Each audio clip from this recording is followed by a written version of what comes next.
الحمد لله رب العالمين الذي لم يتخذ ولدا ولم يكن له شريك في الملك. اللهم صل على محمد وعلى آل محمد كما صليت على إبراهيم وعلى آل إبراهيم. اللهم بارك على محمد وعلى آل محمد كما باركت على إبراهيم وعلى آل إبراهيم إنك حميد مجيد. أعوذ بالله من الشيطان الرجيم. بسم الله الرحمن الرحيم.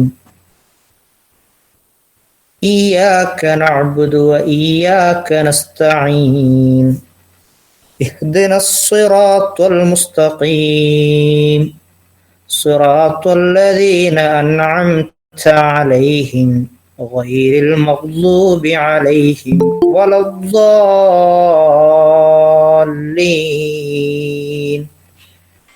ആമീൻ. ബഹുമാനരായ സഹോദരങ്ങളെ, സത്യവിശ്വാസികളെ, അല്ലാഹു സുബ്ഹാനഹു വ തആല അവൻ്റെ ജന്നാത്തുൽ ഫിർദൗസിൽ വിശ്വാസികളായ ആളുകൾക്ക് ഒരുക്കി വച്ചിരിക്കുന്ന സ്വർഗീയ ആരാമത്തിൽ പ്രവേശിക്കാൻ സൗഭാഗ്യം നൽകുന്ന, അതിന് തൗഫീഖ് നൽകുന്ന ആളുകളുടെ കൂട്ടത്തിൽ നമ്മെ എല്ലാവരെയും ഉൾപ്പെടുത്തുമാറാവട്ടെ. ഇന്ന് നമ്മൾ മനസ്സിലാക്കുന്നത് സിറാത്തുൽ ലദീന അൻഅംത അലൈഹിം, അള്ളാഹു അനുഗ്രഹിച്ചവരായ ആളുകളുടെ മാർഗത്തിൽ അള്ളാഹുവേ നീ ഞങ്ങളെ വഴി ചേർക്കണേ എന്ന് വലിയ അബ്ദി മാ സഅൽ, എൻ്റെ അടിമക്ക് അവൻ എന്ത് ചോദിച്ചോ ഞാനത് കൊടുക്കുമെന്ന് പറയുന്ന സന്ദർഭത്തിൽ നമ്മൾ ചോദിക്കുന്ന ചോദ്യമാണ്. അതിൽ അൻഅംത അലൈഹിം, അള്ളാഹു അനുഗ്രഹം ചൊരിഞ്ഞ ആളുകൾ എന്ന് പറഞ്ഞതിൽ അതിൽ ഒന്നാമതായിട്ടുള്ളത് നബി സല്ലല്ലാഹു അലൈഹി വസല്ലമയും അതുപോലെ അള്ളാഹു നുബൂവത്ത് നൽകിയ മറ്റു പ്രവാചകന്മാരുമാണ്. ആ റസൂലുള്ളാഹി സ്വല്ലല്ലാഹു അലൈഹി വസല്ലമയുടെ മാർഗത്തെ സംബന്ധിച്ചും അദ്ദേഹത്തിന്റെ ജീവിതത്തെ സംബന്ധിച്ചും നമുക്കറിയാം. മറ്റു പ്രവാചകന്മാരുടെ ജീവിതത്തെ സംബന്ധിച്ചും നമുക്കറിയാം. നമ്മൾ കഴിഞ്ഞ ക്ലാസ്സിൽ അത് മനസ്സിലാക്കി. വളരെ ദുനിയാവുമായി ബന്ധപ്പെടുത്തി നോക്കുമ്പോൾ സൗഭാഗ്യങ്ങൾ എന്ന് നമ്മൾ പറയപ്പെടുന്ന കാര്യങ്ങൾ വല്ലാതെ ഒന്നും അവർ അനുഭവിച്ചിട്ടില്ല. എന്നാൽ മാനസികമായ വല്ലാത്ത സൗഭാഗ്യവും ഈ ലോകം വിട്ടുപോകുമ്പോൾ സന്തോഷത്തോടുകൂടെ ചിരിച്ചുകൊണ്ട് നബി സല്ലല്ലാഹു അലൈഹി വസല്ലം പറഞ്ഞൊരു വാക്കുണ്ടല്ലോ, ഒരു അടിമ തൻ്റെ റബ്ബിനെ കണ്ടുമുട്ടാൻ ഏറെ ആഗ്രഹിക്കുന്നു എന്ന് പറഞ്ഞല്ലോ. ആ ആഗ്രഹിക്കുന്നു എന്ന് പറഞ്ഞ ആ ഒരു സാഹചര്യം അല്ലെ, നമ്മളൊക്കെ മരിക്കുന്ന സമയത്ത് നമ്മളെ മരണത്തെക്കുറിച്ച് നമ്മളിങ്ങനെ ആലോചിച്ച് നോക്കുമ്പോൾ മരണം വന്നോട്ടെ നമ്മൾ വിചാരിക്കുമോ? എൻ്റെ മരണം അടുത്ത് തന്നെ ആവട്ടെ എന്ന് നമ്മൾ വിചാരിക്കുമോ? അല്ലെങ്കിൽ എനിക്ക് മരിക്കാൻ ഇഷ്ടമാണ്, പേടിയൊന്നുമില്ല എന്ന് പറയോ? കുറച്ച് പ്രയാസാണ്. അങ്ങനെ പറയാൻ സാധിക്കുക എന്നുള്ളത് വലിയ കാര്യമാണ്. നബി സല്ലല്ലാഹു അലൈഹി വസല്ലം പറഞ്ഞില്ലേ, അള്ളാഹുവിനെ കണ്ടുമുട്ടാൻ അവൻ്റെ അടിമ ആഗ്രഹിക്കുന്നു എന്ന് പറഞ്ഞില്ലേ, മരണത്തെ സൂചിപ്പിച്ചുകൊണ്ട്. അപ്പോൾ ഈ ഒരു തലം, അതാണ് അമ്പിയാക്കളുടെ അവസ്ഥ. അള്ളാഹു അനുഗ്രഹിച്ചവരാണ്. അതുകൊണ്ട് അവർക്കൊരു പേടിയില്ല. നബി സല്ലല്ലാഹു അലൈഹി വസല്ലം പറഞ്ഞല്ലോ, മോളെ നിന്റെ ഉപ്പാക്ക് ഇനി വേദന അല്ല, ഇതോടുകൂടെ നിന്റെ ഉപ്പാടെ വേദന തീർന്നു മോളെ എന്നാ പറയണത്. നിന്റെ ഉപ്പ വേദനിക്കൂല, നിന്റെ ഉപ്പാക്ക് വേദന ഉണ്ടാവില്ല. സഹോദരങ്ങളെ, ആ വേദന ഇല്ലാത്ത ലോകം, എന്നാൽ വേദന കൊണ്ട് ഒരിക്കലും അതിനൊരു മോചനം ലഭിക്കാത്ത ലോകം, മരണത്തിന് ശേഷം ഇത് രണ്ടും ഉണ്ട്. അതിൽ വേദനിക്കാത്ത, പിന്നീട് വേദന അനുഭവിക്കേണ്ടി വരാത്ത ആളുകളാണ് അമ്പിയാക്കൾ. അള്ളാഹു അവരെ അനുഗ്രഹിച്ചു. അപ്പൊ അള്ളാഹിന് അനുഗ്രഹം കിട്ടുക എന്ന് പറഞ്ഞാൽ ദുനിയാവിൽ ഒരുപാട് സുഖങ്ങളിലും സന്തോഷങ്ങളിലും സൗഭാഗ്യങ്ങളിലും ജീവിക്കാന്നല്ല. സൗഭാഗ്യം എന്ന് പറയുമ്പോൾ നമ്മൾ പറഞ്ഞു, നമ്മൾ കാണുന്ന, അല്ലെങ്കിൽ മനുഷ്യന്മാർ പൊതുവെ സൗഭാഗ്യം എന്ന് പറയുമ്പോൾ അനുഭവിക്കുന്ന സുഖങ്ങൾ സന്തോഷങ്ങളൊന്നുമല്ല, മറിച്ച് ഈമാനിന്റെ മാധുര്യം അനുഭവിക്കുക എന്നുള്ളതാണ് ഈ ദുനിയാവിൽ വെച്ച് ഒരു വിശ്വാസിക്ക് അനുഭവിക്കാനുള്ള ഏറ്റവും വലിയ സൗഭാഗ്യം. അതാണ് നിഅമത്തുൽ ഇസ്ലാം. ഇസ്ലാമിൽ അടിയുറച്ച് നിൽക്കാൻ കഴിയുക, അള്ളാഹിന്റെ പ്രീതി ലഭിക്കാനുള്ള പ്രവർത്തനങ്ങളിൽ നിരതരാവാൻ കഴിയാതെ. നോക്കൂ നിങ്ങൾ, ആ അള്ളാഹു അനുഗ്രഹിച്ചു എന്ന് പറഞ്ഞ രണ്ടാമത്തൊരു കൂട്ടം ആളുകളുണ്ട്. ഉലൈകൽ ലദീന അൻഅമല്ലാഹു അലൈഹിം, അള്ളാഹു അനുഗ്രഹിച്ച ആളുകളാണ് അവർ. ആര്? മിനൻ നബിയീന നബിമാരും അതുപോലെ അസ്സുദ്ദീഖീൻ സുദ്ദീഖുകളും രണ്ടാമത്തെ ആളുകളായി രണ്ടാമതൊരു കൂട്ടരായി അള്ളാഹു സുബ്ഹാനഹു വതആല പറയുന്നത് സുദ്ദീഖീങ്ങളെയാണ്. അവർ അള്ളാഹു അനുഗ്രഹിച്ചിട്ടുണ്ട്. ആരാണ് ഈ സുദ്ദീഖീങ്ങൾ എന്ന് വളരെ ഗൗരവത്തോടുകൂടെ ശരിക്കൊരു പഠനം നമ്മൾ നടത്തണം. കാരണം നമുക്ക് ഇനി നബിയാകാൻ കഴിയോ? അള്ളാഹ് അനുഗ്രഹിച്ച ആൾക്കാരുടെ കൂട്ടത്തിൽ ഒന്നാമതായി എണ്ണിയ പ്രവാചകന്മാരുടെ കൂട്ടത്തിലേക്ക് ഇനി എന്ത് ചെയ്താലും തല കുത്തി പറഞ്ഞാലും നമുക്ക് ഇനി ആകാൻ കഴിയില്ല. കാരണം പ്രവാചകന്മാർ കഴിഞ്ഞുപോയി. മുഹമ്മദ് നബി സല്ലല്ലാഹു അലൈഹി വസല്ലമയാണ് അവസാനത്തെ പ്രവാചകൻ. ആ പ്രവാചകന് ശേഷം ഇനി നബി വരാനില്ല, ഈസാ നബി അല്ലാതെ. ഈസാ നബി ആണെങ്കിലോ മുഹമ്മദ് നബിക്ക് ശേഷം വരുന്ന ഒരു നുബുവത്തുമായിട്ടല്ല, മറിച്ച് മുഹമ്മദ് നബി സല്ലല്ലാഹു അലൈഹി വസല്ലമക്ക് മുമ്പേ ലഭിച്ച നുബുവത്തുമായിട്ടാണ് ഈസാ നബി അലൈഹി സ്വലാത്തു വസ്സലാം. അദ്ദേഹം മരണപ്പെട്ടിട്ടില്ല. ഇനി ഭൂമിയിലേക്ക് വന്ന് തിരിച്ച് ഈസാ നബി അലൈഹി സ്വലാത്തു വസ്സലാം മരണപ്പെട്ട് സാധാരണ മനുഷ്യരെ പോലെ തന്നെ മരണപ്പെട്ടു പോകുന്ന ഒരു സാഹചര്യം ഉണ്ടാവും. അപ്പൊ ഈസാ നബി അല്ലാതെ മറ്റൊരു നബി ഇനി വരാറില്ല. ഈസാ നബി ആണെങ്കിലോ പുതിയ നുബുവത്തുമായിട്ടല്ല വരുന്നത്. അപ്പൊ ഇനി നമ്മൾ എന്താ ചെയ്യാ? നമുക്കിന്ന് ചെയ്യാൻ പറ്റുന്ന ഒരു അള്ളാഹു അനുഗ്രഹിച്ച ആളുകളെ കൂട്ടത്തിൽ നിന്ന് എണ്ണിയപ്പോ സാധാരണ പ്രവാചകന്മാരല്ലാത്ത ആളുകൾക്ക് എത്തിപ്പെടാവുന്ന ഒരു മേഖലയാണ് സുദ്ദീഖ് എന്ന മർത്തബ. സുദ്ദീഖ്, ആ സുദ്ദീഖ് എന്നുള്ള മർത്തബ ശുഹദാക്കളെക്കാളും സ്വാലിഹീങ്ങളെക്കാളൊക്കെ ഉന്നതമായൊരു പദവിയാണ് ഇസ്ലാമില്. ശുഹദാക്കളെക്കാളും സ്വാലിഹീങ്ങളെക്കാളും ഉന്നതമായൊരു പദവിയാണ് സുദ്ദീഖ് എന്ന പദവി. അതുകൊണ്ടാണ് അള്ളാഹു മിനൻ നബിയീന വസ്സുദ്ദീഖീന വശുഹദാഇ വസ്സാലിഹീൻ, അള്ളാഹു ആയത്തിലൂടെ അള്ളാഹു അനുഗ്രഹിച്ചവരായ ആളുകളെ എണ്ണിപ്പറഞ്ഞപ്പോ അതിൽ രണ്ടാമതായി എണ്ണിയത് സുദ്ദീഖുകളെയാണ്. അപ്പോൾ നമ്മൾ ഒരു സത്യവിശ്വാസി പരിശ്രമിക്കേണ്ടത് അള്ളാഹ് അനുഗ്രഹിച്ച ആൾക്കാരുടെ കൂട്ടത്തിൽ ഞങ്ങൾ ആക്കണേ എന്ന് പറയുമ്പോൾ ആരാണ് അള്ളാഹ് അനുഗ്രഹിച്ച ആൾക്കാർ? അവരുടെ പ്രവർത്തനങ്ങൾ എങ്ങനെ അവരുടെ സ്റ്റേജിലേക്ക് എത്താൻ കഴിയാം? ഇത് നമ്മൾ ചെയ്യണം, നമ്മൾ പ്രവർത്തിക്കണം, നമ്മൾ മനസ്സിലാക്കണം. ശരി, ആരാണ് സുദ്ദീഖുകൾ? ആരെയാണ് സിദ്ദീഖുകൾ എന്ന് പറയാം? അല്ലാഹു സുബ്ഹാനഹു വ തആല വളരെ കൃത്യമായി നമുക്ക് പറഞ്ഞു തന്നു. വല്ലദീന ആമനൂ ബില്ലാഹി വറസൂലിഹി ഉലൈക ഹുമുസ് സിദ്ദീഖൂൻ. അല്ലാഹുവിലും അവന്റെ റസൂൽ പ്രവാചകന്മാരിലും വിശ്വസിക്കുന്നവരാരോ അവർ സുദ്ദീഖുകളാണ്. അപ്പൊ നമുക്ക് ഇങ്ങനെ ഒരു പ്രതീക്ഷ, നമ്മളൊക്കെ ആ സുദ്ദീഖുകളുടെ കൂട്ടത്തിൽ ഉൾപ്പെട്ടോ? കാരണം നമുക്ക് അള്ളാഹുവിൽ വിശ്വാസമുണ്ട്. അള്ളാഹു അയച്ച മുഴുവൻ പ്രവാചകന്മാരും നമ്മൾ വിശ്വസിക്കുന്നു. ഒരാളിലും നമ്മൾ അള്ളാഹ് അയച്ചതാന്ന് നമുക്ക് ബോധ്യപ്പെട്ട, നമുക്ക് ഉറപ്പുള്ള പ്രവാചകൻ പഠിപ്പിച്ച ഒരു പ്രവാചകനിലും നമ്മൾ അവിശ്വസിക്കുന്നുമില്ല. ആ ഒരു പ്രവാചകനെ നമ്മൾ ചീത്ത പറയുന്നില്ല.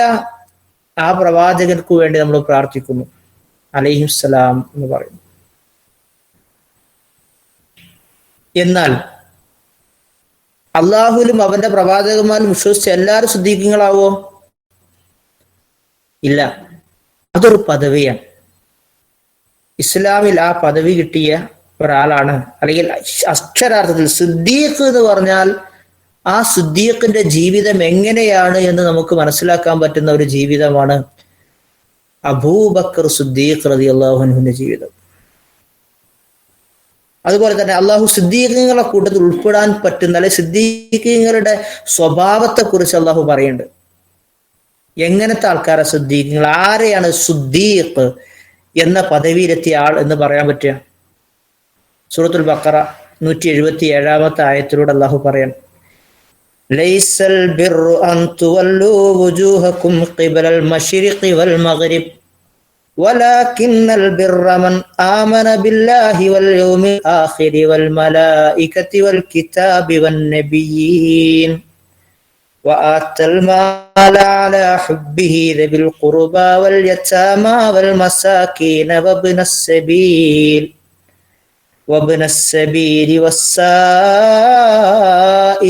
وفي الرقاب وأقام الصلاة وآتى الزكاة والموفون بعهدهم إذا عاهدوا والصابرين في البأساء والضراء وحين البأس ഉലൈകല്ലദീന സ്വദഖൂ വഉലൈക ഹുമുൽ മുത്തഖൂൻ. സുദ്ദീഖുകൾ ആരാന്ന് ഈ ആയത്തിലൂടെ അള്ളാഹുവോട് പറയണം. എന്താ ലൈസൽ ബിർ, പുണ്യം എന്ന് പറഞ്ഞാല് അത് അൻ തുവല്ലു വുജൂഹകും ഖിബ്ലൽ മശ്രിഖി വൽ മഗ്രിബ്, കിഴക്കിലേക്കും പടിഞ്ഞാറ് ഭാഗത്തേക്കും നിങ്ങളിങ്ങനെ നിങ്ങളെ മുഖങ്ങളെ തിരിക്കുക എന്നുള്ളതല്ല പുണ്യം എന്ന് പറഞ്ഞാൽ. അപ്പൊ കിഴക്കിനും പടിഞ്ഞാർക്കും നിങ്ങൾ ഇങ്ങനെ മുഖം തിരിക്കുക എന്നുള്ളതല്ല എന്ത് പുണ്യം എന്ന് പറഞ്ഞാൽ. പിന്നെ എന്താ പുണ്യം? വലാകിന്നൽ ബിർ, പുണ്യം എന്ന് പറഞ്ഞാൽ മൻ ആമന ബില്ലാഹി വൽ യൗമിൽ, ആരാണോ അല്ലാഹുവിൽ വിശ്വസിക്കുന്നത്, വൽ യൗമിൽ ആഖിർ, അന്ത്യനാളിൽ പ്രതിഫല ദിനത്തിൽ വിശ്വസിക്കുന്നവരും ആരാണോ, വൽ മലായികത്തി, അതുപോലെ തന്നെ അള്ളാഹുവിന്റെ മലക്കുകളിൽ വിശ്വസിക്കുകയും ചെയ്യുന്നവർ, വൽ കിതാബി, അള്ളാഹുവിന്റെ കിതാബിൽ വേദഗ്രന്ഥത്തിൽ വിശ്വസിക്കുന്നവരും, വൻ നബിയീൻ, പ്രവാചകന്മാരിൽ വിശ്വസിക്കുകയും ചെയ്യുന്ന ആളുകൾ, ഇവരാണ് പുണ്യം ചെയ്ത ആളുകൾ. നോക്കൂ, ഒന്ന് അള്ളാഹുവിൽ വിശ്വസിക്കണം, പരലോകത്തിൽ വിശ്വസിക്കണം, മലക്കുകളിൽ വിശ്വസിക്കണം, കിതാബിൽ വിശ്വസിക്കണം, നബിമാരിൽ വിശ്വസിക്കണം. മാത്രമാണോ? മാത്രല്ല, വആത്തൽ മാല അലാ ഹുബ്ബിഹി, അവന്റെ സമ്പത്ത് അവൻ കൊണ്ടുവരും, ആ സമ്പത്തിനോട് ഇഷ്ടമുണ്ടായിരിക്കെ തന്നെ അതവൻ നൽകും. സമ്പത്ത് ചിലവഴിക്കുന്നവനാണ് അവൻ. സ്വന്തം ഒഴുക്കി ഉണ്ടാക്കിയ തന്റെ അധ്വാനത്തെ, തന്റെ സമ്പാദ്യത്തെ അതിങ്ങനെ കെട്ടിപ്പൂട്ടി വെക്കുകയല്ല, മറിച്ച് അതൻ ചിലവഴിക്കും. അത് ആർക്ക് ചിലവഴിക്കും? ദവിൽ ഖുർബ, അടുത്ത ബന്ധുക്കൾക്ക്. ബന്ധുക്കളുടെ കൂട്ടത്തിൽ പട്ടിണി അനുഭവിക്കുന്ന, പ്രയാസം അനുഭവിക്കുന്ന മിസ്കീനുകളായ ഫക്കീറുകളായ ആളുകൾ ഉണ്ടെങ്കിൽ അവർക്കത് കൊടുക്കും. അവൻ എങ്ങനെ? അലാ ഹുബ്ബിഹി, അവന് ഇഷ്ടകാര സമ്പത്ത്. ഇപ്പൊ എനിക്ക് ഒരുപാട് സമ്പത്ത് ഉണ്ടായിട്ട് ആ സമ്പത്ത് ഇതൊക്കെ പാടെ ഞാൻ എന്താ ചെയ്യാം? ഞാൻ മരിച്ചു പോകുമ്പോ എന്റെ ജീവിതം കഴിഞ്ഞു, ഒരുപാട് കാലം ജീവിക്കാനുള്ള സമ്പത്ത്, ഇതൊക്കെ പാടെ എനിക്ക് എന്താ ചെയ്യാൻ പറ്റുമോ എന്ന് വിചാരിച്ചിട്ട് ആൾക്കാർക്ക് കൊടുക്കട്ടെ. അങ്ങനെ കൊടുക്കല്ല, മറിച്ച് അവന് ആവശ്യമുള്ളത് തന്നെ ഉണ്ടാവുള്ളൂ. ചിലപ്പോ അവന്റെ കുടുംബത്തിന്, അവൻ എന്തെങ്കിലും കാര്യത്തിന് എടുത്തു വെച്ചത്, ഇങ്ങനെയൊക്കെ ഉണ്ടാവുള്ളൂ. അപ്പോഴാണ് അയൽപക്കത്തെ ഒരാൾക്ക് അല്ലെങ്കിൽ കുടുംബത്തിലെ ഒരാൾക്ക്, ഒരു പ്രയാസപ്പെടുന്ന ഒരു മിസ്കീന്റെ ഒക്കെ നമുക്ക് ഇങ്ങനെ കാണാം. അപ്പൊ അവന് നമ്മുടെ സമ്പത്ത് ഉപയോഗിച്ച് നമ്മൾ ഭക്ഷണം കഴിക്കുന്നു, വസ്ത്രം ധരിക്കുന്നു, വീട് കാര്യങ്ങളൊക്കെ നടന്നു പോകുന്നുണ്ട്, കുറച്ച് നമുക്ക് ബാക്കിയുണ്ടെങ്കിൽ ആ ബാക്കിയുള്ളതെന്ന് തന്റെ ജീവിതത്തിന്റെ രണ്ടറ്റങ്ങളെ കൂട്ടിമുട്ടിക്കാൻ പ്രയാസപ്പെടുന്ന ഒരാളെ ശ്രദ്ധയിൽപ്പെടുമ്പോൾ അത് ദവിൽ ഖുർബ, അടുത്ത ബന്ധുക്കളെ കൂട്ടത്തിലാണെങ്കിൽ അവൻ എന്തെങ്കിലും കൊടുക്കുമെന്ന് അവനൊരു ആശ്വാസാണ്. വൽ യതാമ, അതുപോലെ യത്തീമുകൾക്ക് അത് വല്ലാത്തൊരു കാര്യം കേട്ടോ. പണ്ടൊക്കെ യത്തീംഖാനകളും യത്തീമക്കളെയൊക്കെ ഭയങ്കര ശ്രദ്ധയായിരുന്നു പണ്ടത്തെ ആൾക്കാർക്ക്. അന്നൊന്നും ആരുടെ അടുത്തും വല്ലാതൊന്നുമില്ല. പക്ഷെ ഇന്ന് ആൾക്കാരുടെ അടുത്ത് പൈസയും വണ്ടിയും സൗകര്യങ്ങളും നല്ല വീടൊക്കെ ആയപ്പോ യത്തീമക്കൾക്ക് കൊടുക്കണം എന്നൊക്കെ ഉണ്ട്, പക്ഷെ കൊടുത്തിട്ടില്ല. അതാണ് അവസ്ഥ. യത്തീമുകൾ ഇപ്പൊ യത്തീംഖാനയിലൊന്നും യത്തീമുകളോ ഇല്ലല്ലോ എന്ന് പറയും. യത്തീമുകൾ ലോകത്തില്ലാതായിട്ടില്ല, നമ്മുടെ നാട്ടിൽ യത്തീമുകൾ ഇല്ലാതായിട്ടില്ല. പക്ഷെ ആ യത്തീമുകൾ പണ്ടത്തെ പോലെ വയറൊട്ടി നമ്മുടെ മുമ്പിലേക്ക് കൈനീട്ടി വരുന്നില്ല എന്നേ ഉള്ളൂ. എന്തേ കാരണം? അവരുടെ അഭിമാനബോധം. ആ യത്തീമക്കളെ വളർത്തുന്ന ഉമ്മാന്റെ മാനസികാവസ്ഥ. എന്നിട്ട് ആ ഉമ്മ പോവാൻ പുറത്തു പോയി വീട്ടുജോലി മറ്റു കാര്യങ്ങൾക്ക് എടുക്കാൻ. അപ്പോ യത്തീമക്കളായ ആളുകൾ, യത്തീമുകളെ കണ്ടാൽ ആ യത്തീമുകളെയും കാര്യം ശ്രദ്ധിക്കും. യത്തീമുകൾ മിസ്കീനുകളാകണമെന്നില്ല. വാപ്പല്ലാത്ത കുട്ടികൾ മിസ്കീനാണോ? തിന്നാൻ കിട്ടാതെ പട്ടിണി കിടക്കണം, അതല്ലെങ്കിൽ പിന്നെ നല്ലൊരു തുണിങ്കുപ്പായി ഇല്ലാത്ത കുട്ടിയാണ്, അങ്ങനെ ഉണ്ടോ? അല്ല, യത്തീം എന്ന് പറഞ്ഞിട്ടുള്ളൂ. യത്തീമിനെ ഒന്ന് കൂട്ടിപ്പിടിക്കുക എന്ന് പറഞ്ഞാൽ, യത്തീമിനെ ഒന്ന് ആശ്ലേഷിക്കുക എന്ന് പറഞ്ഞാൽ, യത്തീമിന്റെ തലയിലൊന്ന് കൈവച്ച് തടവുക എന്ന് പറഞ്ഞാൽ അതൊരു വലിയൊരു കാര്യമായിട്ടാണ് ഇസ്ലാം പഠിപ്പിക്കുന്നത്. നബി സല്ലല്ലാഹു അലൈഹി വസല്ലം പറഞ്ഞു, നിങ്ങളെ മനസ്സിന് വല്ലാത്ത കാഠിന്യം അനുഭവപ്പെടുന്നുണ്ടെങ്കിൽ ഏതെങ്കിലും യത്തീമുണ്ടാവും നമ്മുടെ നാട്ടിൽ, അപ്പൊ അവന്റെ അടുത്ത് പോയി അവന്റെ തലയിൽ ഇങ്ങനെ ഒന്ന് കൈ കൊണ്ട് ഇങ്ങനെ ഉഴിഞ്ഞു കൊടുക്കട്ടെ. എന്നാൽ യത്തീമിനെ കണ്ടാൽ ഒരു വിശ്വാസം ചെയ്യേണ്ട കാര്യമാണ്. എന്തേ? അത് വലിയൊരു ആശ്വാസമായിരിക്കും ആ കുട്ടിക്ക്. വാപ്പാന്റെ തലോടലുകൾ, വാപ്പാന്റെ സ്നേഹം, വാപ്പാന്റെ അടുത്ത് നിന്ന് കിട്ടേണ്ട ഒരു വല്ലാത്ത ശ്രദ്ധയും പരിലാളനയൊന്നും ആ കുട്ടിക്ക് കിട്ടിയിട്ടുണ്ടാവില്ല. അപ്പോ ഒരാള് ആ കുട്ടിയുടെ തലയിൽ ഇങ്ങനെ കൈവച്ചിങ്ങനെ ഒഴിയുക, ആ കുട്ടീനോട് അതിന്റെ ശരീരത്തേക്ക് നോക്കിയിട്ട് എന്താ വസ്ത്രം വേണോ, നല്ലൊരു ചെരുപ്പ് വേണം, അപ്പൊ നമുക്കൊന്ന് ഒരു ചെരുപ്പ് എടുത്തു വരാം, ഒരു വസ്ത്രം എടുത്തു വരാം, അല്ലെ നമുക്ക് ഒന്ന് ഹോട്ടലിൽ കയറി ചായ അടിച്ചു വരാം. ഇങ്ങനെയൊക്കെ പറയുമ്പോൾ ആ കുട്ടിക്ക് ഉണ്ടാകുന്ന മാനസികമായ സന്തോഷത്തിലായിരിക്കും എന്നറിയാം. അപ്പോ യതീമുകളെ പരിഗണിക്കുന്നവരാണവർ. വൽ മസാക്കീൻ, അതുപോലെ മിസ്കീനുകളെയും പരിഗണിക്കുന്ന ആളുകളാണവർ.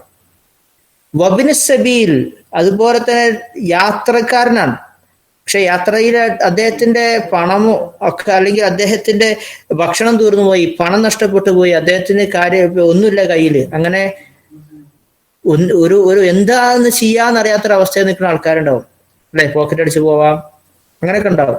അത്തരം ആൾക്കാരൊക്കെ നമ്മൾ സഹായിക്കണം എന്നാണ്. എന്നിട്ടോ വസ്സായിലീൻ, അതുപോലെ തന്നെ ചോദിച്ചു വരുന്ന ആൾക്കാർ. അപ്പൊ നമ്മള് ഓനൊക്കെ ഇങ്ങനെ തെണ്ടി നടക്കുകയാണ്, കണ്ടില്ലേ എരന്ന് തിന്നാണ്, അങ്ങനെയൊന്നും പറയാൻ നമ്മളാരുമല്ല.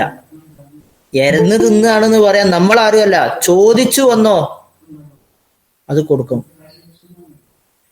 വഫി അംവാലിഹിം ഹഖ്ഖുൽ ലിസ്സായിലി വൽ മഹ്റൂം. അള്ളാഹു വിശ്വാസികളുടെ സ്വഭാവം എടുത്തു പറഞ്ഞൊരു കാര്യമാണ്. സ്വർഗത്ത് പോകുന്ന ആൾക്കാരെ പറ്റി പറഞ്ഞപ്പം അവരാരായിരിക്കും? അവരുടെ സമ്പാദ്യത്തിൽ ചോദിച്ചു വരുന്ന ആൾക്കാർക്ക് ഒരു അവകാശം ഉണ്ട് എന്നാണ്. അപ്പൊ ആര് ചോദിച്ചു വന്നാലും നമ്മുടെ അടുത്ത് ഉണ്ടെങ്കിൽ കൊടുക്കണം, ഇല്ലെങ്കിൽ കൊടുക്കണ്ട. നിന്റെ അടുത്ത് ഇല്ലായിട്ടാട്ടോ ഒന്ന് പറയാൻ മടിക്കും വേണ്ട, അത് പറയാം. വഫിർ റിഖാബ്, അതുപോലത്തെ അടിമമോചനം, ഇതൊക്കെ നിർവഹിക്കുന്ന ആളുകളും. അപ്പോൾ ഈമാൻ കാര്യങ്ങൾ പറഞ്ഞു. സാമൂഹികമായി ഒരു ക്യാഷുള്ള ഒരാള് തൻ്റെ സമൂഹത്തിൽ പ്രയാസം അനുഭവിക്കുന്ന ആളുകളെ പരിഗണിക്കണം എന്ന് പഠിപ്പിച്ചു. പിന്നെ പറയാണ് നമസ്കാരം നിർവഹിക്കുന്നവനും സക്കാത്ത് നൽകുന്നവനും. അപ്പൊ നേരത്തെ പറഞ്ഞ എന്താ? സക്കാത്ത് അല്ല കേട്ടോ. സക്കാത്ത് ഇപ്പൊ പറഞ്ഞു, നേരത്തെ പറഞ്ഞ സക്കാത്തിന് പുറമെയുള്ള കാര്യങ്ങളാണ്. പല ആൾക്കാരും ഞാൻ എൻ്റെ വീടിന്റെ അടുത്തൊരു മിസ്കീനുണ്ട്, അതൊരു വിധവ ഉണ്ട്, ഒരു യത്തീമുണ്ട്, ഒരു പാവപ്പെട്ട ഒരാളുണ്ട്, എന്റെ സക്കാത്ത് എന്റെ പേരന്റെ അടുത്ത ആളിന്റെ അയൽവാസിയാണ്, എന്റെ സക്കാത്ത് ഓൽക്ക് കൊടുക്കാൻ പറ്റുമോ എന്ന് സംശയം ചോദിക്കും. അല്ലെ എന്റെ കുടുംബത്തിൽപ്പെട്ട ഒരാളുണ്ട്, അവർക്ക് കൊടുക്കാൻ പറ്റുമോ? നമ്മളെ പള്ളിയിൽ തന്നെ കൊടുക്കണോ സക്കാത്ത്? അള്ളാഹ് പറയാണേ സക്കാത്ത് നിങ്ങൾ വേറെ കൊടുക്കണം. സക്കാത്ത് നിങ്ങൾ വേറെ കൊടുക്കണം. എന്നാൽ നിങ്ങളെ കുടുംബത്തിലും നിങ്ങളുടെ അയൽപക്കത്തും നിങ്ങളുടെ മഹലിലോ നിങ്ങളുടെ ശ്രദ്ധയിലോ പാവപ്പെട്ടവനോ യത്തീമിനെയോ മിസ്കീനെയോ അതുപോലെ തന്നെ പരഗതിയില്ലാതെ പ്രയാസപ്പെടുന്ന ഒരാളെ കണ്ടാൽ അവൻ നിങ്ങൾ അല്ലാതെ കൊടുക്കണം. അത് സക്കാത്ത് നിർത്ത് കൊടുക്കാൻ നിൽക്കണ്ട. അങ്ങനെ നിങ്ങൾ കൊടുക്കുന്നവരാണെങ്കിൽ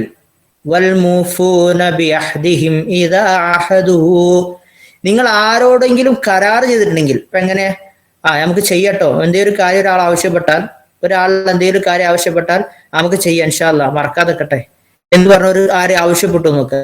ആവശ്യപ്പെട്ട ആ കാര്യങ്ങൾ പൂർത്തീകരിക്കുന്നവരാണ് എങ്കിൽ, അല്ലെങ്കിൽ നിങ്ങൾക്ക് ഇതുകൊണ്ടുള്ളത് അവസ്ഥ എന്താന്ന് പറയണ്ടേ, അത് നിങ്ങൾക്ക് കിട്ടൂല. തങ്ങളുമായി കരാറ് ചെയ്ത ആളുകൾ എന്തെങ്കിലും ഒരു വിഷയം ഒരാൾക്ക് ഒരു ഉറപ്പ് കൊടുത്തിട്ടുണ്ടെങ്കിൽ ആ ഉറപ്പ് പൂർത്തീകരിക്കാൻ നിങ്ങൾക്ക് കഴിയണം. എന്നിട്ടോ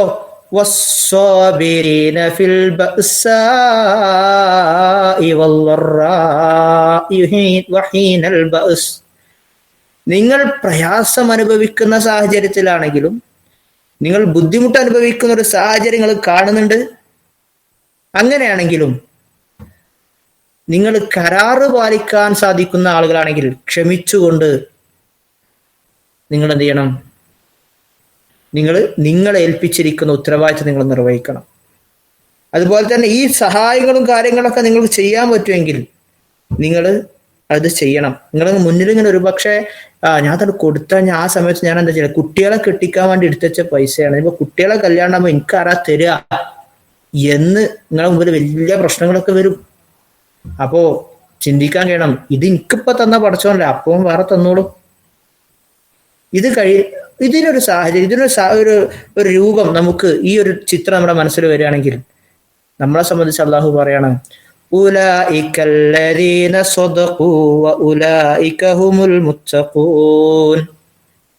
അത്തരം ആളുകൾ തന്നെയാണ് സ്വദഖു, സത്യപ്പെടുത്തിയ ആളുകൾ.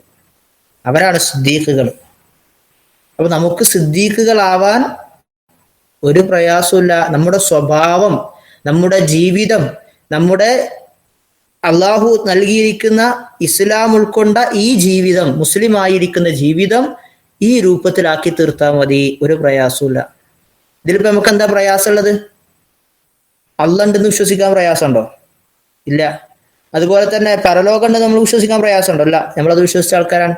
അള്ളാഹുവിന്റെ മലക്കുകളിലും കിതാബുകളിലും നബിമാരിലും വിശ്വസിച്ച ആൾക്കാരാണ്. പിന്നെന്താ പ്രശ്നം? അതുപോലെ തന്നെ നമുക്ക് പണത്തിന് ആഗ്രഹമുണ്ട്, ആവശ്യമുണ്ട്, നമ്മുടെ ആവശ്യങ്ങൾ മുന്നിലുണ്ട്. പക്ഷെ ഒരു ആവശ്യം വരുന്ന സമയത്ത് നമ്മുടെ കുടുംബത്തിൽപ്പെട്ട ആൾക്കാർക്ക്, അല്ലെങ്കിൽ യത്തീമുകൾക്ക്, മിസ്കീനുകൾക്ക്, വബ്ന സബീലിന്, സായിലിങ്ങൾക്ക്, ഇങ്ങനെ ആവശ്യക്കാരായ ആൾക്കാരാരോ അവരെ കണ്ടെത്തുമ്പോൾ അവർക്ക് കൊടുക്കാൻ നമുക്ക് മനസ്സിന് കഴിയുന്നുണ്ടോ? ഇപ്പൊ കഴിഞ്ഞ ദിവസം നമ്മൾ എന്താണ് ഇപ്പൊ നമ്മുടെ നാട്ടിലൊക്കെ ഒരു പാലിയേറ്റീവ് ഡേ എന്ന് പറഞ്ഞത് ഉണ്ടായിരുന്നു. പാലിയേറ്റീവ് എന്ന് പറഞ്ഞാൽ നമുക്കറിയാലോ, പാവപ്പെട്ട ഒരുപാട് ആളുകൾക്ക് വലിയൊരു സഹായം നൽകുന്ന ഒരു സംരംഭമാണ്. അപ്പൊ അത് ചിലപ്പോൾ മുസ്ലിങ്ങൾ നടത്തുന്നുണ്ടാവും, അമുസ്ലിങ്ങൾ നടത്തുന്നുണ്ടാവും. അപ്പൊ ഇതില് പാവപ്പെട്ട ആളുകൾ, പ്രയാസപ്പെടുന്ന ആളുകളെ കണ്ടെത്തി അവർക്ക് ചികിത്സയും ഭക്ഷണവും അതുപോലെ തന്നെ അവരുടെ പ്രയാസങ്ങൾക്ക് ഒരു ആശ്വാസമൊക്കെ നൽകുന്ന ഒരു രൂപമാണ് എന്നാണ് ഞാൻ അറിഞ്ഞെടുത്തോളം. അപ്പൊ ഇങ്ങനത്തെ ഒരു സാഹചര്യം വരുമ്പോ അയക്കെന്തെങ്കിലും കൊടുക്കാൻ നമുക്ക് കഴിഞ്ഞാൽ, അതല്ലെങ്കിൽ നമ്മുടെ നാട്ടിൽ ഇതുപോലെ ആളുകളെ സഹായിക്കാൻ വേണ്ടി വല്ല സഹായ സന്നദ്ധ സംഘടനകൾ ഉണ്ടെങ്കിൽ അവരന്വേഷിച്ചിട്ട് ആരന്വേഷിച്ച് നമുക്ക് എത്താണെന്ന് തോന്നിയാൽ ഒരു നിമിഷം സഹായം കഴിഞ്ഞാൽ നമ്മൾ ഈ പറഞ്ഞ കൂട്ട ആൾക്കാരിലും പെട്ടു. അതുപോലെ ചോദിച്ചു വരുന്ന ആൾക്കാർക്ക് കയ്യിലുള്ളത് എന്താ കൊടുക്കണം, നമ്മൾ ആൾക്കാരിലും പെട്ടു. എന്താ വേണ്ടിയത്? നമസ്കാരം നിർവഹിക്കാൻ നമുക്ക് പ്രയാസമുണ്ടോ? നമ്മൾ നമസ്കരിക്കുന്നുണ്ട്, നമസ്കാരം കൃത്യമായി നിർവഹിക്കുന്നുണ്ട്, നമ്മൾ സക്കാത്തും കൊടുക്കുന്നുണ്ട്, ആ കാര്യം നമുക്ക് റെഡിയാണ്. അപ്പോ സ്വതക്ക കൊടുക്കുന്നുണ്ട്, സക്കാത്തും നമസ്കാരം നിർവഹിക്കുന്നുണ്ട്, 8 കാര്യങ്ങളും. പിന്നെ നമുക്ക് സ്വതക്ക കൊടുക്കുന്നുണ്ടെന്ന് പറഞ്ഞാൽ മറ്റു മുഴുവൻ ഒരുമിച്ച്. കാരണം തങ്ങളുടെ ധനം തങ്ങളുടെ ഇഷ്ടത്തോടു കൂടെ, ധനത്തിന്റെ നമുക്ക് താല്പര്യം ഇഷ്ടമുണ്ട്, എന്നാലും അത് നമ്മൾ പിടിച്ചു വെക്കാൻ നമുക്ക് ആവശ്യങ്ങൾ നമ്മുടെ മുമ്പിലുണ്ട് എങ്കിലും നമ്മൾ അതിൽ നിന്ന് സ്വതക്ക കൊടുക്കുന്നു. ഈ പറഞ്ഞ ആൾക്കാർ അപ്പൊ അത് ഒറ്റ വാക്കിൽ സ്വതക്ക കൊടുക്കാൻ പറഞ്ഞതാണ്. പിന്നെ സക്കാത്ത് കൊടുക്കുന്ന ആൾക്കാരാണ്. പിന്നെ വൽ മൂഫൂന ബിഅഹ്ദിഹിം, അവരുടെ കരാറ്, ആരുടെയും വല്ല കരാറും ചെയ്തിട്ടുണ്ടെങ്കിൽ ആ കരാറിനെ അവർ പൂർത്തീകരിക്കുന്നവരാണ്. അതുപോലെ തന്നെ പ്രയാസങ്ങളും ദുരിതങ്ങളും ഉണ്ടാകുമ്പോൾ അവർ ക്ഷമിക്കുന്ന ആളുകളാണ്. അതിലിങ്ങനെ പെട്ടു, ഞാൻ എന്താണ് അങ്ങനെയാണ് ഇങ്ങനെയാണ്, എന്താ ഞാനിപ്പോ മുസ്ലിമായതിന്റെ പേര്, അല്ലെങ്കിൽ എന്റെ കയ്യിൽ ഉള്ള പൈസ ഞാൻ കൊടുത്തതിന്റെ പേരിലല്ലേ, അല്ലെങ്കിൽ ഭാര്യ ഭർത്താവിനോട് പറഞ്ഞു നിങ്ങൾ വലിയ ധർമ്മിഷ്ഠനായിട്ട് നിങ്ങൾക്ക് ഉണ്ടായതിന്റെ പൈസ മറ്റയാളെ സഹായിച്ചതല്ലേ, എന്നിട്ടുള്ള ഈ ഗതി വന്നത്, ഇങ്ങനെ പറഞ്ഞിട്ട് ഇങ്ങനെ എന്താ പറയാ, അല്ലെങ്കിൽ നമ്മൾ തന്നെ പിന്നെ ഭാര്യ ഈ ആൾക്കാർക്ക് എന്തെങ്കിലും കൊടുത്താല്, നമ്മൾ ഗൾഫിലൊക്കെ ഉള്ള ആളുകളാണെ സംബന്ധിച്ചിടത്തോളം ആരെങ്കിലും എന്തെങ്കിലും പ്രയാസപ്പെടുന്ന സമയത്തുണ്ടെങ്കിൽ എന്തെങ്കിലും കൊടുത്താൽ, എന്തിനാ കൊടുത്ത്, എനിക്കെല്ലാം തികഞ്ഞിട്ടുണ്ടോ, എങ്ങനെ നമ്മൾ കഴിയണമെന്നറിയും, പൈസ എങ്ങനെ ഉണ്ടാകണമെന്ന് പറയുമ്പോൾ ആൾക്കാർ ദേഷ്യം പിടിക്കും. അപ്പൊ ഇങ്ങനെയൊന്നുമില്ല. എന്തെങ്കിലും പ്രയാസം നമ്മൾ ഒരു നന്മ ചെയ്തതിന്റെ പേരിലോ അല്ലെ സ്വതക്കെടുത്തതിന്റെ പേരിലോ വേറെ അള്ളാഹ്ക്ക് വേണ്ടി എന്തെങ്കിലും ഒരു കാര്യം നിർവഹിച്ചതിന്റെ പേരിൽ, അല്ലെ അള്ളാഹുവിന് വേണ്ടി എന്തെങ്കിലും ഒരു കാര്യം ഒഴിവാക്കിയതിന്റെ പേരിൽ നമ്മൾ എന്തെങ്കിലും പ്രയാസം ഉണ്ടായാൽ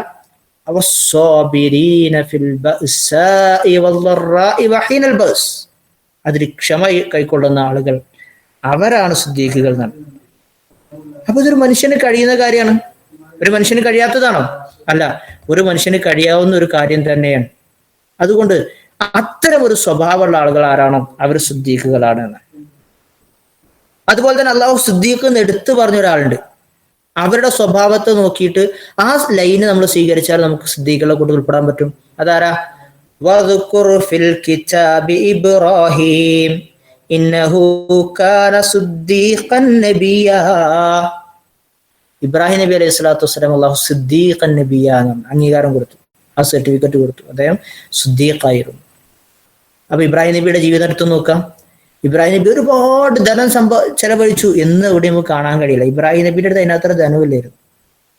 ഇബ്രാഹിം നബി അലൈഹി സ്വലാത്തു വസ്സലാം അള്ളാഹുവിന് വേണ്ടി ജീവിതത്തെ സമർപ്പിച്ചവരാണ്. അള്ളാഹുവിന്റെ കൽപ്പന എന്തൊരു വിഷയത്തിൽ വന്നാലും എന്താ പടച്ചോനെ അങ്ങനെ ചോദ്യമല്ല, അള്ളയാണ് പറഞ്ഞത് ഞാനത് ചെയ്യുമെന്നാണ്. ഈ സമർപ്പിതമായ ഒരു മനസ്സിനുടമ. ഇത് സിദ്ദീഖീകളുടെ മനസ്സാണ്. നന്മയിൽ ഇബ്രാഹിം നബി മുൻകടന്നു എന്നാണ്. ഇബ്രാഹിം നബി അലൈഹി സ്വലാത്തു വസ്സലാം എന്തൊരു നന്മ അറിഞ്ഞാലും ആ നന്മ ചെയ്യാൻ വേണ്ടി പരിശ്രമിച്ച ഒരാളാണ്. അള്ളാഹുവിന്റെ കൽപ്പന അതെന്തായാലും അതാണ് ചെയ്യും. രംഗത്ത് ഒരു വിട്ടുവീഴ്ചയില്ലാതെ തൻ്റെ ജീവനെ അല്ലെങ്കിൽ ജീവനെ പേടിയുണ്ട് എന്ന് അറിയില്ല, ആ ഒരു സംഭവം അല്ലാതെ തൻ്റെ ജീവൻ ഒരു വിലയും കൽപ്പിക്കാതെ അള്ളാഹുവിന് വേണ്ടി ജീവിതത്തെ സമർപ്പിക്കാൻ തയ്യാറായി. അദ്ദേഹത്തെ അള്ളാഹു സിദ്ദീഖ് എന്ന് വിളിച്ചു. നമ്മളെന്ത് ചെയ്യണം? നമ്മുടെ ജീവിതത്തെ പ്രബോധന രീതിയിൽ ചെലവഴിക്കാൻ തയ്യാറാവണം. എന്നാൽ നമുക്ക് ഉൾപ്പെടാൻ അപ്പോ സകാത്തും സ്വതക്കയൊക്കെ കഴിവുള്ളവർ കൊടുത്താൽ മതി. തൻ്റെ സ്വന്തം കുടുംബത്തെ പട്ടിണിക്കിട്ടിട്ട് സക്കാത്ത് കൊടുക്കണോ? ഇല്ല, വേണ്ട.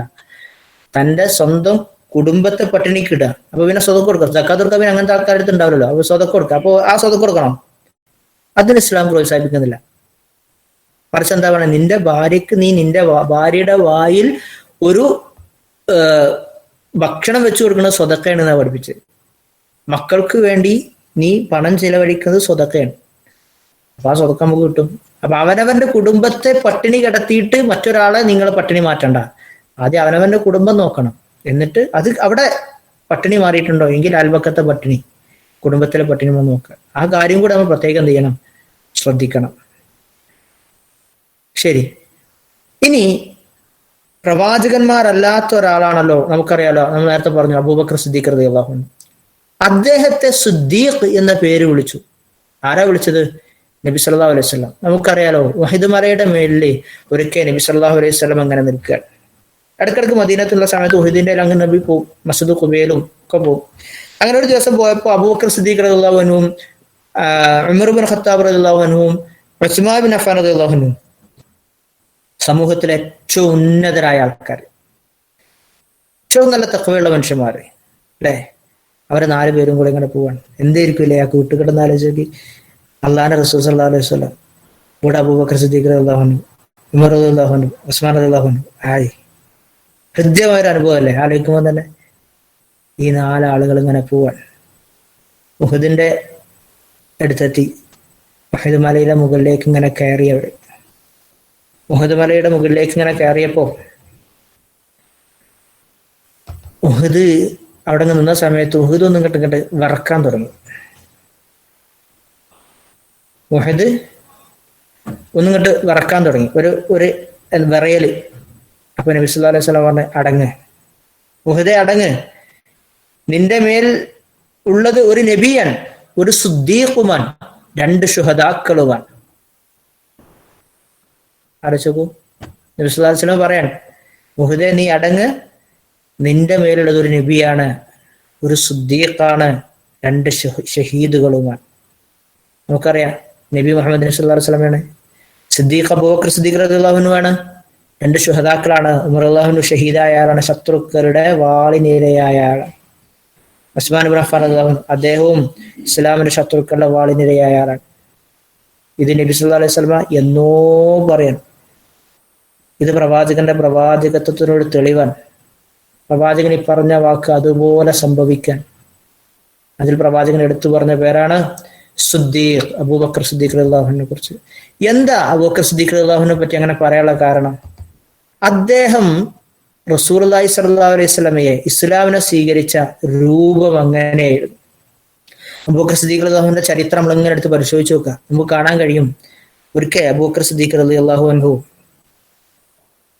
നബി സല്ലല്ലാഹു അലൈഹി വസല്ലം പറഞ്ഞു, നമുക്കൊരു സാമ്പത്തികമായി കുറച്ചധികം സമ്പത്ത് വേണ്ടത് അനിവാര്യമായിട്ടുണ്ട്, നിങ്ങളടുത്തൊക്കെ ഉള്ളത് അല്ലാഹുവിന്റെ മാർഗത്തിലേക്ക് കൊണ്ടുവരികയാണ്. അപ്പോ എപ്പോ പറഞ്ഞാലും സിദ്ദീഖ് റളിയല്ലാഹു അൻഹു ഒരുപാട് കൊണ്ടുവരും. അപ്പൊ ഉമർ ഇബ്നു ഖത്താബ് റളിയല്ലാഹു അൻഹു തൻ്റെ വീട്ടിൽ ഉള്ള സമ്പത്തൊക്കെ നോക്കിയിട്ട് അതിൽ എടുക്കാൻ പറ്റിയതിൽ തൻ്റെ കുടുംബത്തിന് കുറച്ച് വെച്ചു, ബാക്കി കൊണ്ടുവന്നു, പകുതിയോളം കൊണ്ടുവന്നു, നബിക്ക് കൊടുത്തു. ആ കൊണ്ടുവന്നപ്പോ ഉമർ റളിയല്ലാഹു അൻഹുവിന്റെ ആശ്വാസം, ഈ തവണ ഞാൻ സിദ്ദീഖ് റളിയല്ലാഹു അൻഹുവിനെ തോൽപ്പിച്ചിട്ടുണ്ട്. ഈ തവണ ഞാൻ അബൂബക്കർ സിദ്ദീഖിനെ അള്ളാഹിന്റെ മാർഗത്തിൽ സ്വതക്ക ചെയ്യുന്ന വിഷയത്തിൽ തോൽപ്പിച്ചിട്ടുണ്ട്. അപ്പൊ ആ വല്ലാത്തൊരു സന്തോഷത്തിൽ നിൽക്കുക. കാരണം അവരെ മത്സരം നോക്കണം നിങ്ങൾ. അള്ളാഹുവിന്റെ മാർഗത്തിൽ ചെലവഴിക്കുന്നതിൽ ഒരു പ്രയാസമില്ല. അങ്ങനെ നബി സല്ലല്ലാഹു അലൈഹി വസല്ലമ ചോദിച്ചു, എല്ലാവരും കൊണ്ടുവന്നപ്പോ, അല്ല ഉമറെ എന്താ ഈ കൊണ്ടുവന്ന്? നബിയെ, എന്റെ വരെയുള്ള പകുതി സമ്പത്തും ഇവിടെ എത്തിയിട്ടുണ്ട് എന്ന് പറഞ്ഞു. വീട്ടിൽ പകുതി, എന്റെ സമ്പാദ്യത്തിൽ പകുതി ഇവിടെ ഉണ്ട്, ഞാൻ കൊണ്ടുവന്നിട്ടുണ്ട്. അങ്ങനെ സിദ്ദീഖ് റളിയല്ലാഹു ചോദിച്ചു, അല്ല അബൂബക്കറെ, എന്താണ് നിങ്ങളെ വീട്ടിൽ എന്താ ബാക്കിയുള്ളത്?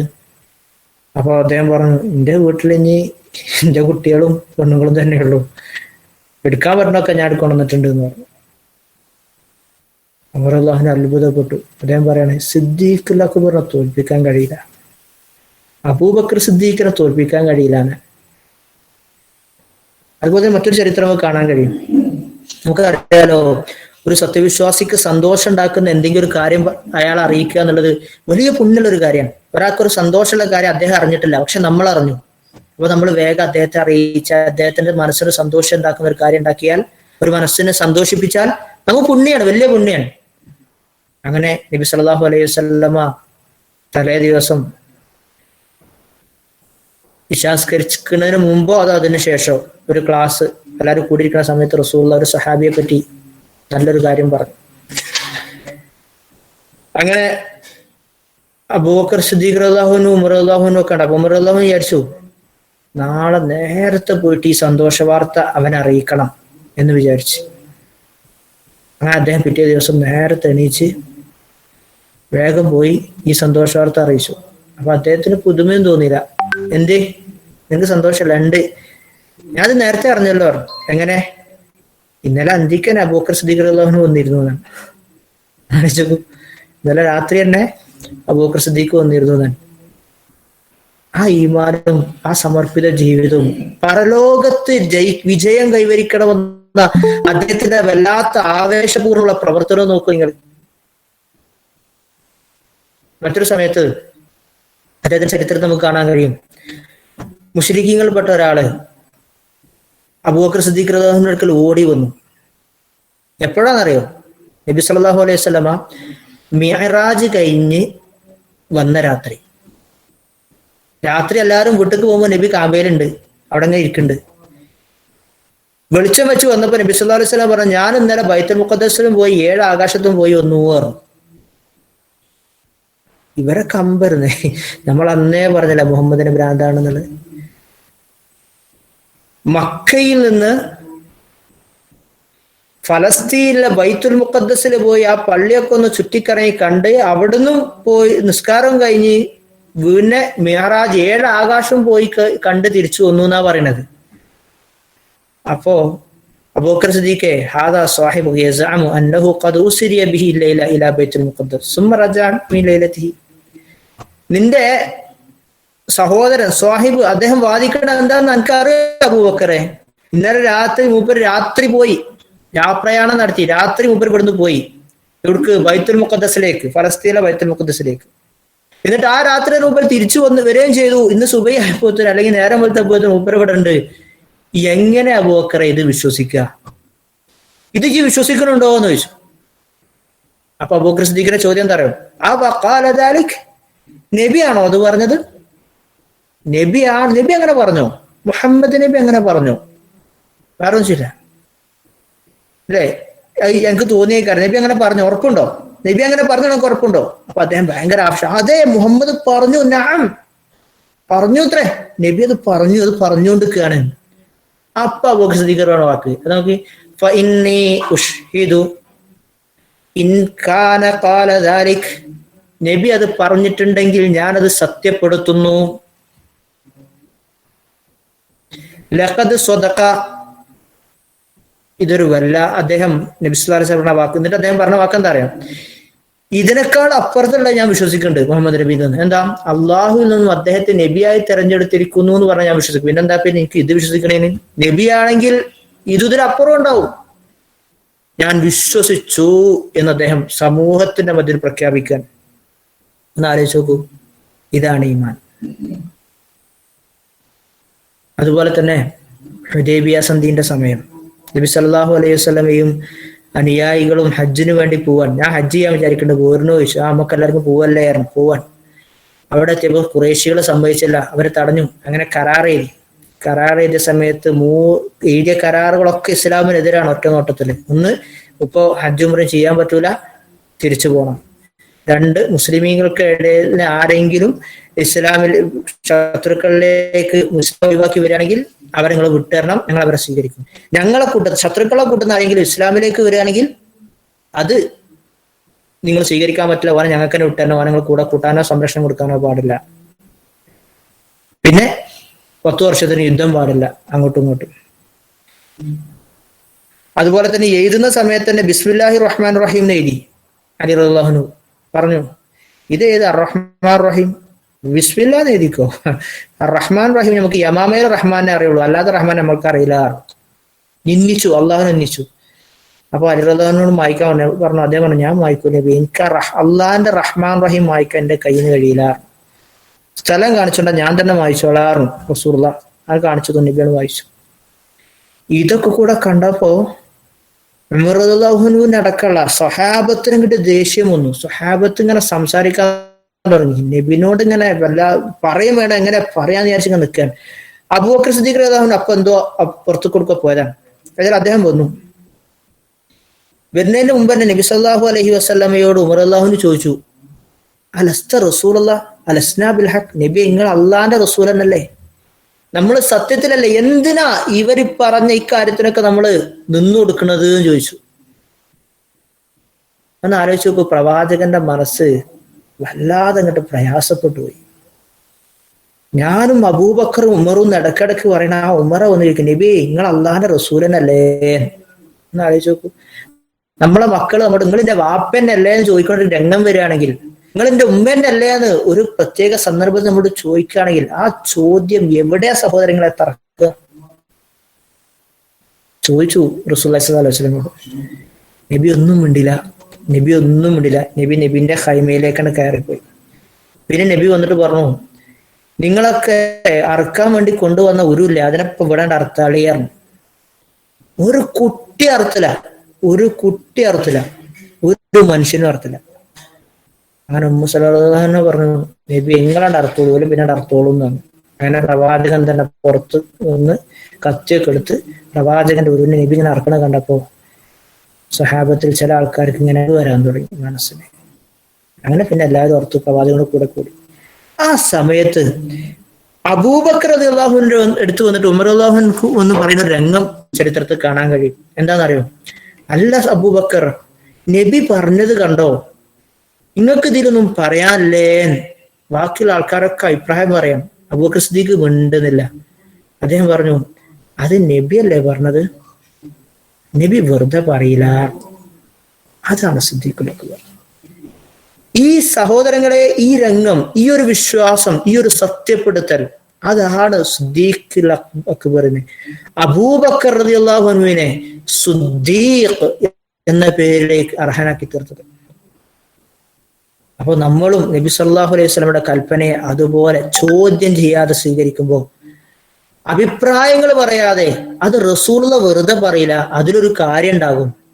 ചില ആൾക്കാർ 1-2 കാര്യം ഉണ്ട് എന്ന് പറയും. ആ രൂപത്തിൽ നബി സല്ലല്ലാഹു അലൈഹി വസല്ലം വെറുതെ പറയില്ല, അതിൽ കാര്യമുണ്ട് എന്ന് നമുക്ക് മനസ്സിലായില്ലെങ്കിലും ആ ഉണ്ടെന്ന് വിശ്വസിച്ചിട്ട് അത് അംഗീകരിക്കാനുള്ള മനസ്സ്. അത് ഏത് വിഷയത്തിലാണെങ്കിലും. നബി നമ്മളോട് വലത്തെ കൈകൊണ്ട് കുടിക്കണം എന്ന് പറഞ്ഞാല് എന്താ കയ്യനല്ല വലത്തതും അടുത്തതും രണ്ടും ഗ്ലാസ്സിൽ പിടിച്ചാണല്ലോ കുടിക്കണത്, വായിക്കാനല്ലേ വെക്കണത്. പിന്നെപ്പോ എന്താ, അല്ല വലത്തെ കൈകൊണ്ട് കുടിക്കണം എന്ന് പറഞ്ഞാൽ കുടിക്കണം, ഭക്ഷണം കഴിക്കലും മാത്രമല്ല കുടിക്കലും വലത് കൈകൊണ്ടാവണം. കാരണം റസൂലുള്ളാഹിയാ പറഞ്ഞത്. ഇതാണ് സിദ്ദീഖിന്റെ നിലപാട്, സിദ്ദീഖുകളുടെ നിലപാട്. നമ്മൾ സിദ്ദീഖ് ആകണമെന്ന് ആഗ്രഹിക്കുന്നുണ്ടെങ്കിൽ നമ്മുടെ നിലപാട്, നമ്മുടെ വസ്ത്രവിധാനം ഞെരിയാണിക്ക് കീഴ്പോട്ട് മാ അസ്ഫല മിനൽ കഅബൈനി ഫഫിന്നാർ. അള്ളാഹുവിന്റെ റസൂൽ പറയാണ്, നിങ്ങളുടെ വസ്ത്രം ഞെരിയാണിക്ക് താഴോട്ടാണെങ്കിൽ നരകത്തിലാണെന്ന് പറഞ്ഞാൽ എന്താ അത്രയൊക്കെ വേണോ, അത്രയ്ക്കൊരു കണിശത വേണോ? ഇല്ല, റസൂലുള്ളാഹിയാ പറഞ്ഞത്. എന്നാ പിന്നെ അത് അങ്ങനെ തന്നെ, എനിക്ക് വേണ്ട. അല്ലെ, ഒരിക്കൽ ഒരു സഹാബി നബി സല്ലല്ലാഹു അലൈഹി വസല്ലം അയാളുടെ മോതിരം കണ്ടപ്പോ എന്താണ് ഈ കാണുന്നത് എന്ന് പറഞ്ഞത് വാങ്ങി എറിഞ്ഞു. അപ്പോ ഉമർ റളിയല്ലാഹു അൻഹു പറഞ്ഞു, നിനക്ക് ആ മോതിരം എടുത്തിട്ട് വിൽക്കുക, അല്ലെ വേറെ ആരെങ്കിലും സ്വതക്കൊടുക്കുക ചെയ്തൂടെ? അപ്പൊ അദ്ദേഹം പറയാണ് അള്ളാന്റെ റസൂൽ എറിഞ്ഞതിനെ ഞാൻ എടുക്കേ? എന്റെ പ്രിയപ്പെട്ടവരെ, ഇത് വളരെ ഗൗരവത്തോടു കൂടെ നമ്മൾ ആലോചിക്കേണ്ട, നമ്മൾ ശ്രദ്ധിക്കേണ്ട ഒരു മേഖലയാണ്. നമുക്ക് സിദ്ദീഖാവണം. അപ്പൊ അബൂബക്കർ സിദ്ദീഖിന്റെ ഈമാൻ, അദ്ദേഹം റസൂലുള്ളാഹിയെ സത്യപ്പെടുത്തിയതുപോലെ, അള്ളാഹു സിദ്ദീഖീങ്ങളുടെ ഗുണങ്ങൾ പറഞ്ഞതുപോലെ, നമുക്ക് നമ്മുടെ ജീവിതത്തിൽ ഗുണങ്ങളുള്ള ആ രൂപത്തിൽ സിദ്ദീഖുകളാകാൻ സാധിക്കുന്ന ആളുകളായി നമ്മൾ മാറണം. അവിടെയാണ് നമ്മുടെ രക്ഷ. അതുപോലെ തന്നെ അള്ളാഹു എണ്ണിയ മറ്റൊരു വിഭാഗമാണ് അശ്ശുഹദാ, ശുഹദാക്കൾ. അള്ളാഹുവിന്റെ മാർഗത്തിൽ ദീനിനു വേണ്ടി സ്വന്തം ജീവിതത്തെ സമർപ്പിച്ച ആളുകൾ. അവരാണ് അള്ളാഹു അനുഗ്രഹിച്ച മറ്റു ആളുകൾ. മൂന്നാമത്തെ കാറ്റഗറി, അള്ളാഹു അനുഗ്രഹിച്ച മൂന്നാമത്തെ കാറ്റഗറി ശുഹദാക്കളാണ്. നാലാമത് അസ്വാലിഹീൻ. അപ്പൊ ശുഹദാക്കളാകാൻ എന്ത് ചെയ്യണം? ഇപ്പൊ നമുക്കൊക്കെ ഭയങ്കര പേടിയാണ്. അറിയാം എന്താണ് പേടി? NPR ഒക്കെ വന്നാലേ അല്ലേ, അതുപോലെ തന്നെ അതുപോലെ എന്താണ് നമ്മളെ അമിത്ഷാ നടപ്പിലാക്കാൻ വിചാരിച്ച രജിസ്ട്രേഷൻ ഒക്കെ വന്നാൽ പിന്നെ നമുക്ക് ഇവിടെ ഒന്നുമില്ല. അപ്പൊ നമ്മൾ എന്ത് ചെയ്യണം? ബേജാറാവണ്ട കൂട്ടര്, അള്ളണ്ട് അല്ലേ. ഏറി വന്നാൽ എന്താ സംഭവിക്കുക? ഞാനും നിങ്ങളൊക്കെ മുസ്ലിമാണ് എന്നതിന്റെ പേരിൽ മാത്രം, നമ്മുടെ തല അള്ളാഹുവിന്റെ മുമ്പിൽ മാത്രമേ കുനിക്കുകയുള്ളൂ എന്ന് നമ്മൾ തീരുമാനിച്ചതിന്റെ പേരിൽ മാത്രം നമ്മുടെ നാവിലൂടെ വരുന്നത് ലാ ഇലാഹ ഇല്ലല്ലാഹ് എന്ന ദിക്റായിരിക്കും എന്നതിന്റെ പേരിൽ, സഹോദരങ്ങളെ, നമ്മൾ നമ്മുടെ കഴുത്തിന്റെ മേലെ തല നഷ്ടപ്പെടുന്ന സാഹചര്യം വന്നാൽ എന്തിനു പേടിക്കണം? കാരണം നമ്മൾ മരണപ്പെട്ടത് ഇസ്ലാമിന് വേണ്ടിയാണ്. നമ്മൾ ഗളച്ഛേദം നടത്തപ്പെട്ടത് ഇസ്ലാമിന് വേണ്ടിയാണ്. എന്തിനാ പേടിക്കണേ? അതെ, അപ്പൊ ഇസ്ലാമിന് വേണ്ടിയും മുസ്ലിമായും ജീവിക്കാൻ തയ്യാറായാൽ ഒരാൾക്കും നമ്മൾ ഒന്നും ചെയ്യാൻ കഴിയില്ല. ഏറി വന്നാൽ കൊല്ലും, കൊന്നോട്ടെ, അതിനപ്പുറത്ത് എന്താ ഉള്ളത്? പുറത്തുള്ളത് സ്വർഗാണേ. നമ്മൾ മുസ്ലിമായി എന്നതിന്റെ പേരിൽ, ഇസ്ലാമിന്റെ പേരിൽ നമുക്ക് ഇസ്ലാമിന്റെ പേരിൽ